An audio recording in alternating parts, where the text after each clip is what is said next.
Good day, everybody. We have a very exciting episode, and this episode is directed towards educating the children. So children, let's first of all understand what I do. I am known as a koi medic, and I look after the health of the fish. That is my responsibility. You know, when you have your dog or your cat that's not feeling too well, and mom and dad says, let's go and take your pet to the vet, and then the vet has a look and see what is wrong. Or when you're at home and the dog is scratching a lot and mom and dad says we need to bath the dog, and we need to make sure that he doesn't because he's got fleas. So that's the similar thing that I do, but of course with the fish in water there's different things that I look at. So that's enough about what I do, so that you just understand. But now we're going to be talking today about koi fish. So understanding, what is a fish? Is a fish a mammal? No, it isn't, because it's not warm-blooded. A fish is cold-blooded. And what happens is that it's part of the animal species that is not amphibian, but is a fish. So that's a specific species. When you have a look at a fish, how does a fish breathe? Well, a fish breathes underwater. So how is it possible that a fish can breathe underwater and we can't breathe underwater? Well, there's very, very specific elements that a fish is made of that allows it to be able to breathe easy underwater. It has specifically, instead of lungs like you and I, we breathe in air and we exhale air. In this instance, what happens with a fish is that, yes, the mouth opens up and takes water in. Now, in the water is oxygen. And then what happens is it passes it right through its mouth and, yes, the gills. And it passes it through the gills. The water runs through the gills, but in the gills, they're called the gill filaments, where the gill filaments then absorb. They're very, very fine particles, and they absorb the oxygen into the bloodstream. Now, when you and I are breathing, I'm breathing in oxygen now. If you have a look at a fish in relation to how much oxygen I'm breathing in the air, the fish in water breathes actually much more sophisticated and better than what us humans do. So that's how the fish breathe properly. What we're talking about here is koi fish. And koi fish is not a saltwater fish.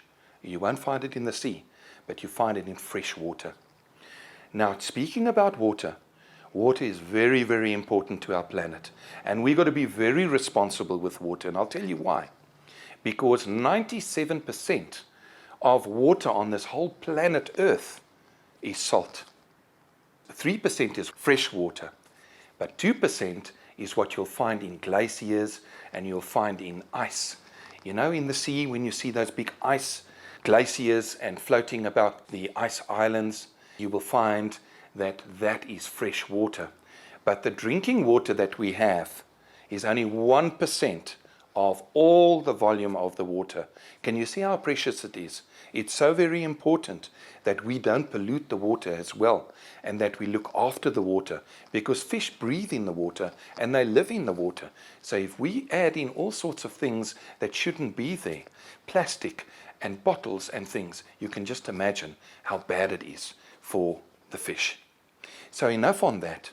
But be responsible about water. It is very, very important. Also for us, for our drinking water. If we have a look at what does a fish eat? Well, a fish like this koi fish is omnivorous. So what does that mean? It means that it can eat vegetables and it can eat meat. A fish like a shark that has got big teeth, that will eat only meat, will be a carnivore. And then you get on the other side a herbivore that only eats vegetation. So the koi fish is in the middle. And I'll give you an example.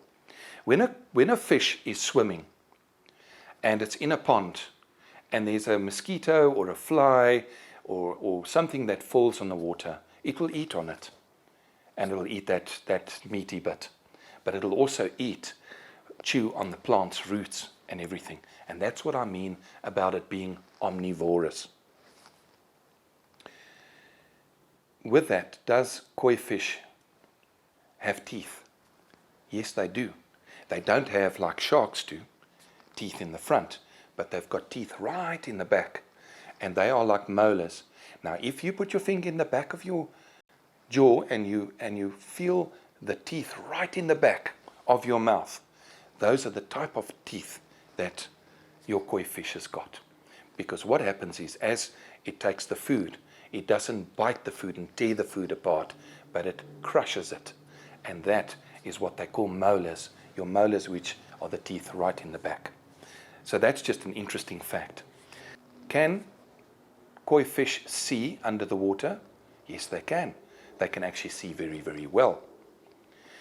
When the water is very dark and very murky, then what happens is that there's a lateral line that is on the side of the fish, and that picks up vibrations within the water.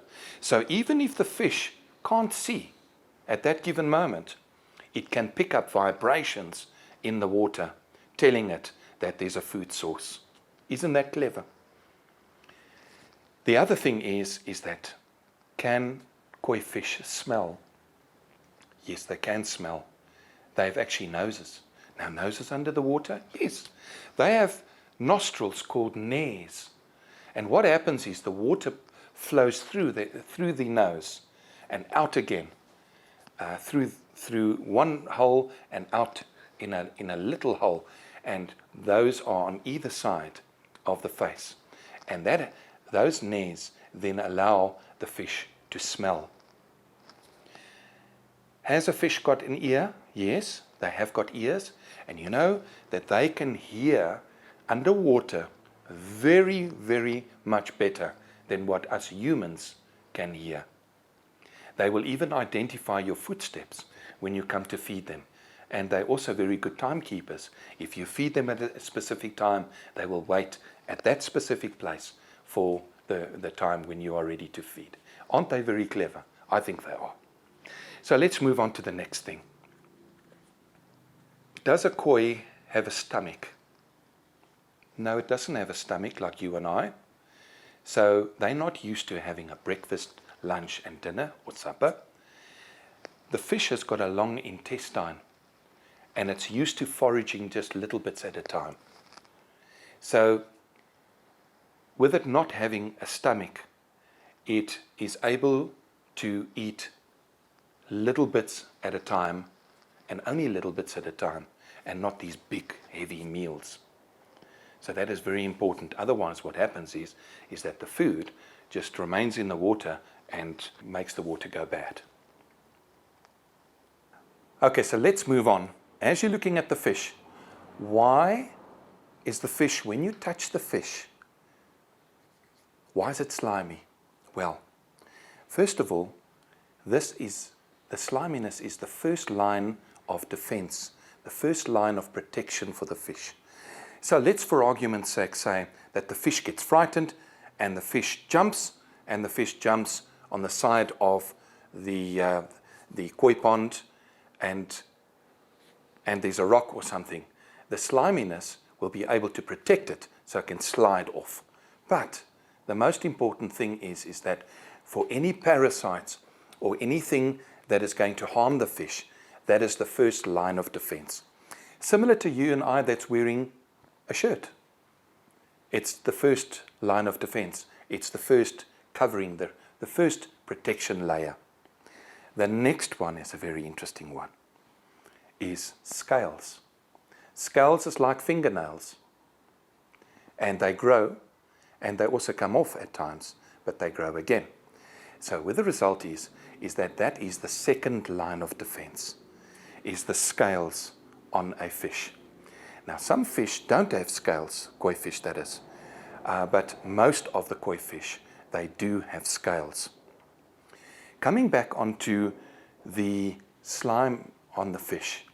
sometimes what I do is when I see that the fish is behaving in a different fashion and I can see that there are perhaps parasites, then what I do is with my microscope, I take a microscope scrape and I just scrape a little bit of the mucus off, and I have a look at that under the microscope, and then I can see what parasites there are so that I can help this fish. Similar to what I said about the dog or the cat that is scratching, then we know that there's ticks or fleas and we need to treat it. Well, this is the kind of thing that I do to help the fish in that behavior. The other thing is that fish are what they called ectothermic, which means, because they're cold-blooded, which means that the environment, the water temperature is very important to them and changes their behavior depending on the temperature of the water. So in other words, if we had very cold water in winter, where you and I are wearing jackets and keeping ourselves warm, well, the fish can't do that. So what happens is the fish will go to the lower end of the pond where it's warmer and the colder temperatures on the top. But what will happen is that fish will go into a hibernation phase and it'll be just quietly lying there. It wouldn't be moving around a lot. Will be moving, but not a lot. Now in summer is a different story, where everything is warm and the temperature of the fish is warm, and that's when the fish is swimming around and playing about and eating a lot more than it would in winter. You get what I'm saying? So that's a word what they call ectothermic. How does a fish swim? Let's have a look. Well, the design of a fish is of such a nature that it is able to move very easily through water. But of course, it needs to have some form of propulsion going forward, movement going forward. So what causes that? Well, if you have a look at the tail fin, you will see that this is quite a large fin, and that as it's starting to move, it moves the fish forward. Now we have what they call the pectoral fins, which is on the sides, and you'll see that when fish are swimming in a pond, you will see that the pectoral fins are very much the balancing, the moving forward. When they come up to eat, they are also positioning, and so the pectoral fins are really as far as fine movement is concerned. The tail fin is for large movement, going forward, moving quickly away from the enemy if it needs to. Then you've got the dorsal fin. The dorsal fin is almost like a stabilizer. It keeps the fish in balance, as well as the anal fin and the other fins that are available on the underside of the koi fish. So that's how a fish swims about. When it swims very quickly, these pectoral fins and the dorsal fin will be flat, and the tail fin will be moving very vigorously, so that it can really streamline like a very quick boat to move in the water. So that's how the fish swims. Now, in terms of the fish being able to balance out within the water, if I can call it, going up or down, inside the fish is what they call a swim bladder, and that is filled with air. And that swim bladder then helps the fish to keep its buoyancy. Otherwise, what will happen? If there is too much air in the fish, it's going to just boop like a soccer ball that's on the top of the water, and the fish will never be able to go down.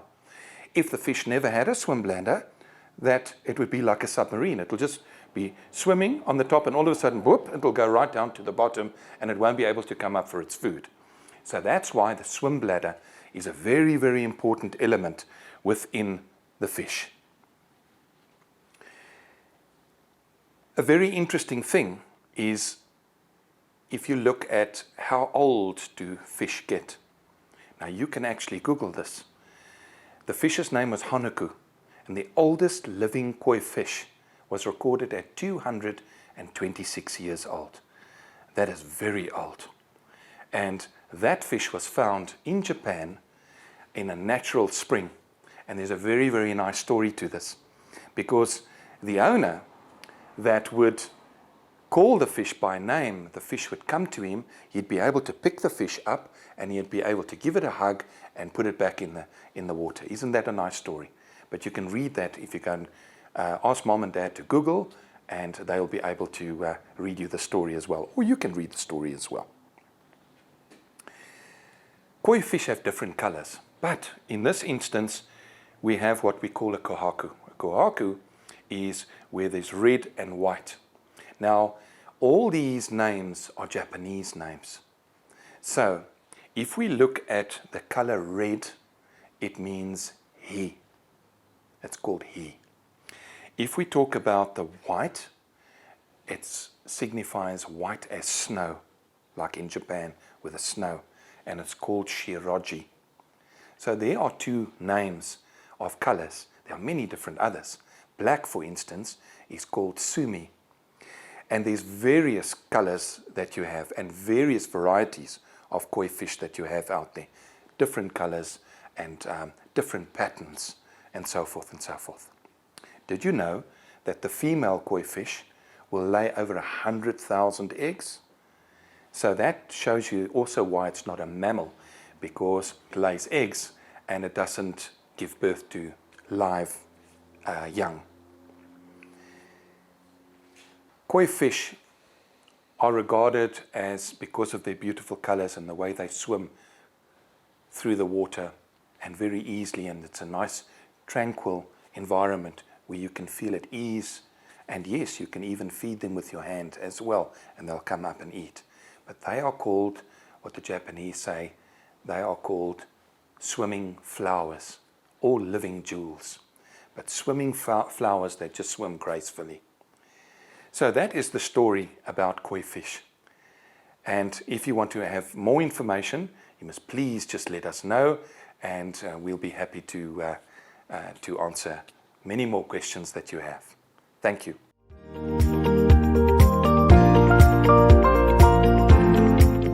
Please push the notification button and to subscribe as well. Very, very important, so that you can learn from a lot more exciting episodes that lie ahead. Thank you.